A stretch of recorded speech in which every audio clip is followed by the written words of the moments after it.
Assalamualaikum warahmatullahi wabarakatuh. Halo semua, perkenalkan nama saya Selvia dengan NIM 2024 0501030001. Pada video kali ini saya akan mempresentasikan materi dari kelompok 7 sampai kelompok 13 untuk memenuhi ulangan akhir semester saya dengan mata kuliah akuntansi biaya. Yuk kita langsung masuk ke videonya. Di materi pertama kita akan membahas dengan judul Joint Product and Byproduct. Joint Product atau produk bersama adalah dua atau lebih produk utama yang dihasilkan secara bersamaan dari satu proses produksi dengan menggunakan biaya bersama atau joint cost. Nah, byproduct atau produk sampingan merupakan produk yang dihasilkan bersama tetapi memiliki nilai ekonomi yang rendah dibandingkan produk utama. Nah, produk bersama ini dipisahkan pada split off point, yaitu titik ketika setiap produk dapat diidentifikasi dan dapat dijual atau diproses lebih lanjut.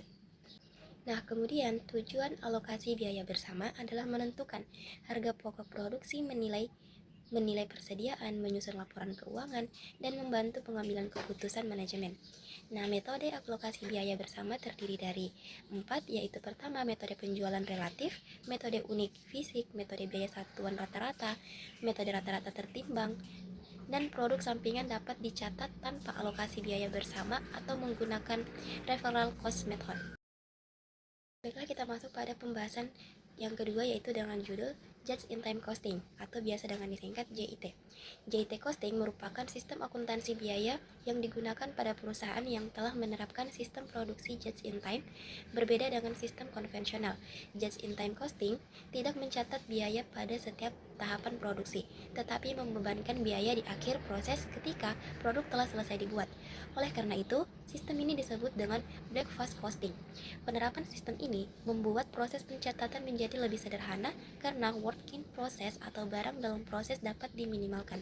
Dengan demikian, perusahaan dapat menghemat waktu, administrasi, dan memperoleh laporan biaya lebih cepat. Namun, just-in-time costing ini juga memiliki beberapa kelemahan sistem karena sistem ini sangat bergantung pada biaya standar yang akurat, tidak memberikan informasi biaya secara rinci untuk setiap departemen, dan hanya efektif diterapkan pada perusahaan yang benar-benar menjalankan sistem produksi just in time. Selain itu, dalam perspektif akuntansi syariah, penerapan just in time costing harus tetap berlandaskan prinsip syariah, berlandaskan prinsip amanah, kejujuran, transparansi, dan keadilan laporan keuangan tetap dipercaya. Lanjut, kita masuk pada pembahasan materi yang ketiga, yaitu dengan judul Material Controlling. Material Controlling adalah sistem pengendalian biaya bahan baku dalam akuntansi biaya yang digunakan untuk mengawasi, mencatat, dan mengelola pergerakan bahan baku mulai dari pengadaan hingga digunakan dalam proses produksi. Sistem ini bertujuan untuk menjamin ketersediaan bahan baku, meminimalkan biaya persediaan, menghindari pemborosan dan kerugian, mendukung efisiensi produksi, serta menghasilkan informasi biaya yang akurat sebagai dasar perhitungan harga pokok produksi atau HPP. Nah, metode yang digunakan yaitu meliputi MRP, EOQ, FOQ, dan Just in Time atau JIT untuk mengendalikan kebutuhan dan persediaan bahan baku secara efisien. Nah, kendala dalam penerapannya meliputi pencatatan yang tidak tertib, perbedaan antara stok fisik dan catatan, keterbatasan sistem informasi, kurangnya koordinasi antar bagian, serta fluktuasi harga bahan baku. Nah, materi selanjutnya yaitu dengan judul Labor Controlling. Labor controlling merupakan proses pengendalian biaya tenaga kerja agar penggunaan tenaga kerja lebih efisien, produktif, dan tetap menghasilkan kualitas kerja yang baik. Ruang lingkup labor controlling meliputi pengklasifikasian biaya tenaga kerja langsung dan tidak langsung, perencanaan kebutuhan tenaga kerja, pengendalian operasional seperti lembur dan waktu menganggur, serta evaluasi tenaga kerja untuk mengetahui tingkat produktivitas perusahaan.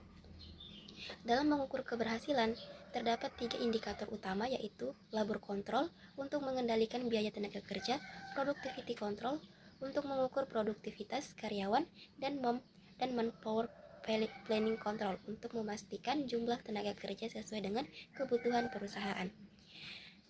Namun, penerapan labor controlling masih menghadapi beberapa tantangan seperti rendahnya produktivitas tenaga kerja, meningkatnya biaya tenaga kerja, sistem pengawasan yang belum optimal, kurangnya pemanfaatan teknologi, tingginya turnover karyawan, serta perubahan regulasi ketenagakerjaan. Oleh karena itu, perusahaan perlu menerapkan beberapa strategi seperti meningkatkan kompetensi karyawan melalui pelatihan, menerapkan standar kerja yang jelas, memanfaatkan teknologi seperti HRIS, HIRIS, serta melakukan evaluasi biaya tenaga kerja secara berskala. Dengan strategi tersebut, labor controlling dapat membantu perusahaan untuk meningkatkan efisiensi biaya sekaligus mendukung pencapaian tujuan organisasi. Baiklah, kita masuk pada pembahasan yang selanjutnya, yaitu dengan judul Factory Overhead Controlling. Factory Overhead Controlling merupakan proses pengendalian biaya overhead pabrik, yaitu biaya produksi yang tidak dapat ditelusuri secara langsung ke produk, seperti biaya listrik, pemeliharaan mesin, penyusutan peralatan, dan gaji supervisor. Pengendalian ini sangat penting karena dapat membantu perusahaan untuk mencegah pemborosan biaya, menentukan harga pokok produksi secara lebih akurat, meningkatkan efisiensi operasional, serta menjadi dasar bagi manajemen dalam pengambilan keputusan. Dalam menerapkan biaya overhead dibedakan menjadi biaya tetap, biaya variabel, dan biaya semi variabel. Selain itu, biaya juga dikelompokkan menjadi biaya langsung dan biaya tidak langsung berdasarkan departemen. Proses pengendalian dilakukan melalui penyusunan anggaran, pengelompokan biaya ke setiap departemen, serta pembebanan biaya menggunakan biaya aktual atau biaya tarif yang ditentukan sebelumnya. Selanjutnya itu perusahaan melakukan analisis varians, yaitu membandingkan biaya yang dianggarkan dengan biaya yang benar-benar terjadi. Jika biaya aktual lebih kecil dari anggaran, maka disebut favorable variance atau selisih yang menguntungkan. Sebaliknya, jika biaya aktual lebih besar dari anggaran, maka terjadi unfavorable variance yang menunjukkan adanya pemborosan sehingga perlu dilakukan evaluasi dan perbaikan. Nah, materi selanjutnya yaitu dengan judul departementalisasi biaya overhead pabrik. Departementalisasi biaya overhead pabrik adalah proses pengelompokan dan mengalokasikan biaya overhead ke setiap departemen atau pusat biaya. Tujuannya agar pembebanan biaya pada produk menjadi lebih akurat dibandingkan menggunakan satu tarif untuk seluruh pabrik.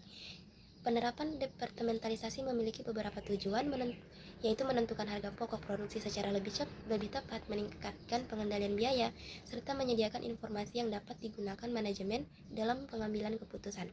Dalam penerapannya terdapat dua jenis departemen, yaitu departemen produksi yang secara langsung mengolah bahan baku menjadi produk, dan departemen jasa yang memberikan layanan kepada departemen produksi, seperti pemeliharaan atau listrik. Langkah-langkah departementalisasi dimulai dari mengidentifikasi departemen, mengumpulkan biaya overhead, mengalokasikan biaya ke setiap departemen, mengalokasikan biaya departemen ke jasa, mengalokasikan biaya departemen jasa ke departemen produksi, menghitung tarif biaya overhead tiap departemen, kemudian membebankan biaya tersebut ke produk sesuai penggunaan sumber daya. Nah, lanjut pada materi terakhir, yaitu dengan judul penerapan sistem biaya standar dan analisis varians. Sistem biaya standar adalah metode penerapan biaya bahan baku, tenaga kerja, dan overhead sebelum proses produksi sebagai dasar perencanaan serta pengendalian biaya. Nah, tujuan dan manfaatnya yaitu dapat membantu perencanaan biaya, mengendalikan pengeluaran, menilai efisiensi, menyusun anggaran, serta mendukung pengambilan keputusan manajemen. Nah, penerapannya dilakukan pada biaya bahan baku, biaya tenaga kerja langsung, dan biaya overhead pabrik dengan membandingkan biaya standar dan biaya aktual untuk mengetahui penyimpangan. Nah, analisis varians digunakan untuk mengidentifikasi penyimpangan biaya yang bersifat favorable maupun unfavorable, serta mencari penyebabnya agar dapat dilakukan tindakan perbaikan. Demikian video presentasi dari saya, kurang dan lebihnya mohon dimaafkan. Saya ucapkan wabillahi taufiq wal hidayah. Wassalamualaikum warahmatullahi wabarakatuh.